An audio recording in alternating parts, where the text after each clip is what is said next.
Hey guys, hope everybody's doing well. So we have the second part of this definite integrals lesson. We started with the first lesson was just doing the definite integrals. So we went through some examples using that process. And then we're just going to add on a little bit to this. We're going to talk about this concept called the average value. Okay. And it's a fairly kind of simple process to do. Essentially what we're doing is you have an area, right? If you have this curve here, I'll change that to be a little bit, right? You have f of x is this curve as you go from A to B, okay? And it's got the area underneath the curve, right? Which is represented here. Okay, so obviously we have some high values up here, right? And then the values start to decrease and they get a little bit less and less and less, right? So what we want to look for is what would be the average value as you go from one point to another, right? So if you're talking about, say, say this graph represents something that you're working for a company and they're asking you about sales about a certain product, right? And over a period of time, how could you best tell your company, hey, this product is the average, selling point of this product is right around here. This is where we're going to get. That's when the most people are buying it or something like that. This could be an idea that you can use for this, okay? So we're looking for, as you go from A to B, right, we are looking for the average value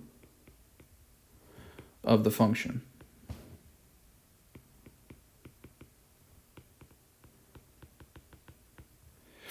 Okay, so what we're going to do is we're going to find the area between A to B, right? So essentially what we're going to do is we're going to do the definite integral as you go from A to B of your function, and that's what we did in the first lesson, okay? But then what we're going to do is we're going to divide that by the difference between the two endpoints, okay?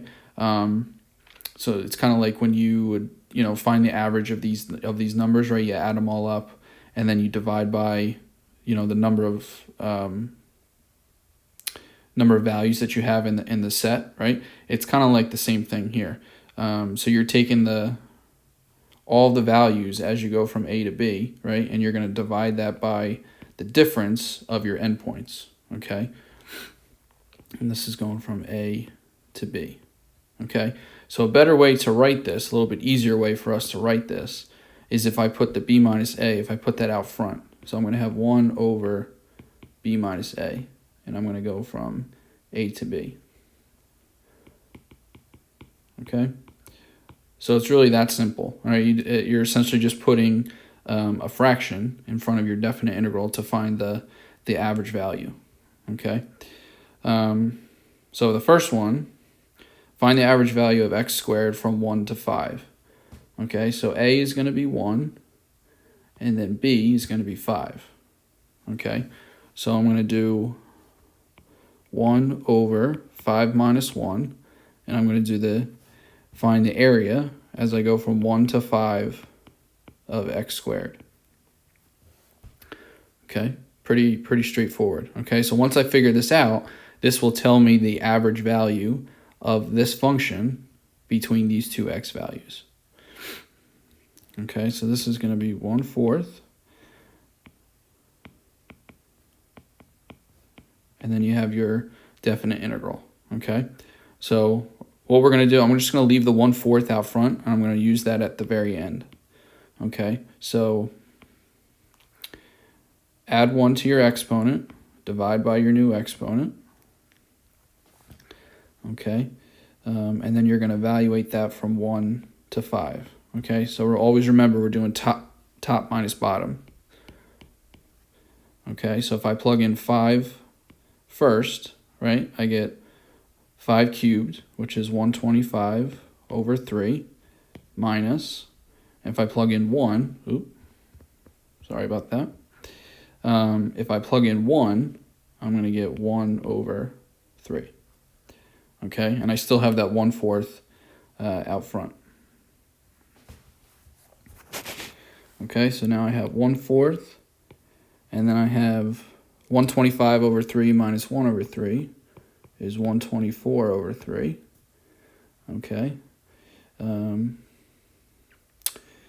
what was that? That's 1/4.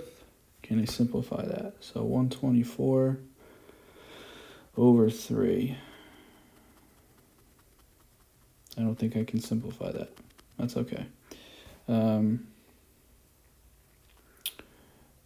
But what I can do is I can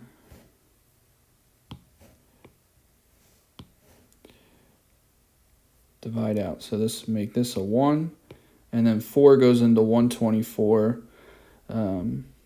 This will be 31 times. Okay, so 1 over 1 times 31 over 3 is 31 over 3.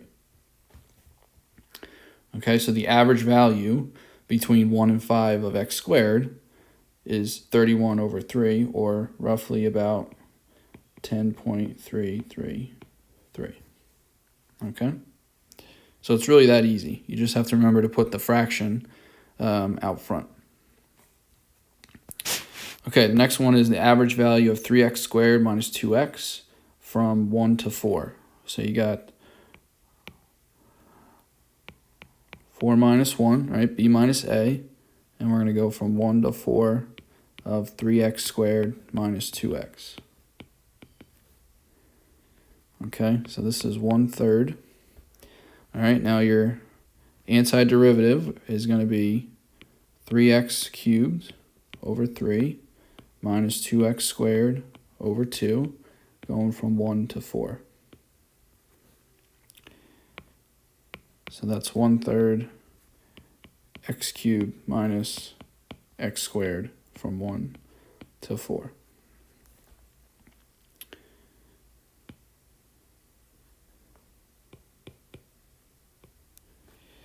Okay, so if I plug in 4 first, I'm going to have 64 minus 16 minus, and then 1 minus 1, right? Anywhere you see an x, you're going to plug in your top minus bottom, right? So this will be 1/3 times 64 minus 16 is 48, minus 0, right? 1 minus 1 is 0. And then 48 over 3 is going to be 16. So the average value between 1 and 4 of that function is going to be 16. Okay. Letter C. All right. So A is going to be 1. B is 3. So I got 1 over 3 minus 1.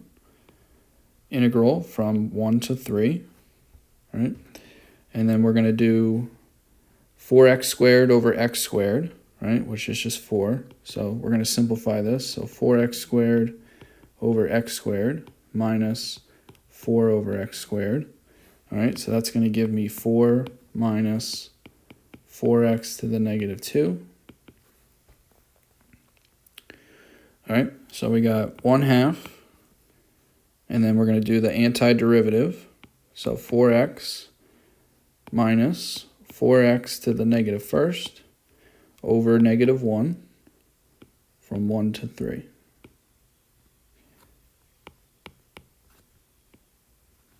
So 4x plus, now 4x to the negative first is really 4 over x.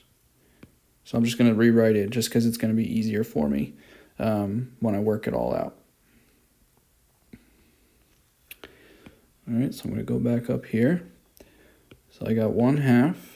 Now if I plug in 3, right, I've got 12 plus 4/3 minus, if I plug in 1, I got 4 plus 4. Right? I'm just plugging them in for x. Okay, so this is now 12 plus 4/3 minus 4 and 4 is 8, so minus 8. So I got 1/2, 4 plus 4/3. So that's 1/2 times, what is that? That's 12/3 plus 4/3. So that's 1/2 times 16/3.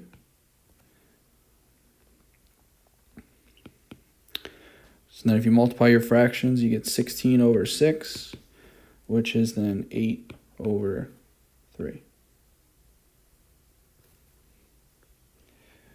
Okay.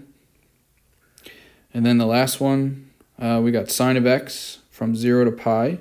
So a is 0 and b is pi. Okay. So 1 over b minus a. All right, so pi minus 0.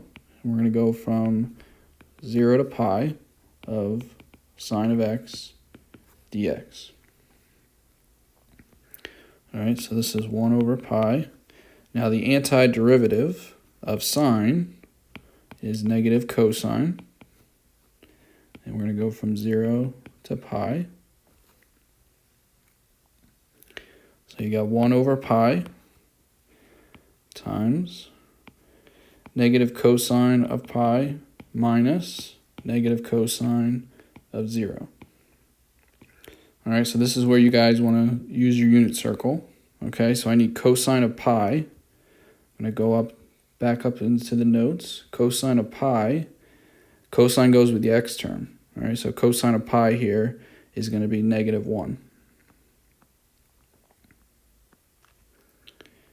So I got 1 over pi times negative 1 minus, or I can make this plus now.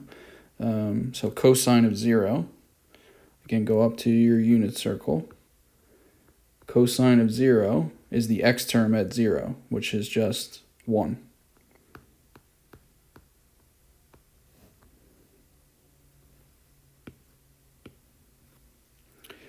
All right, so you got 1 over pi, 1 and 1.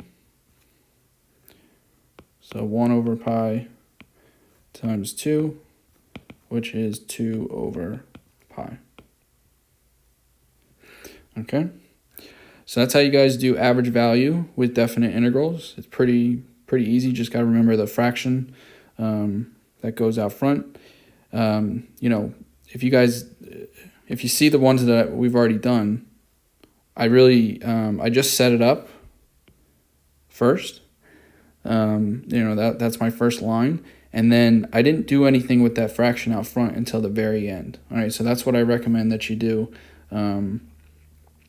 when you're working out these problems. So just work on this first.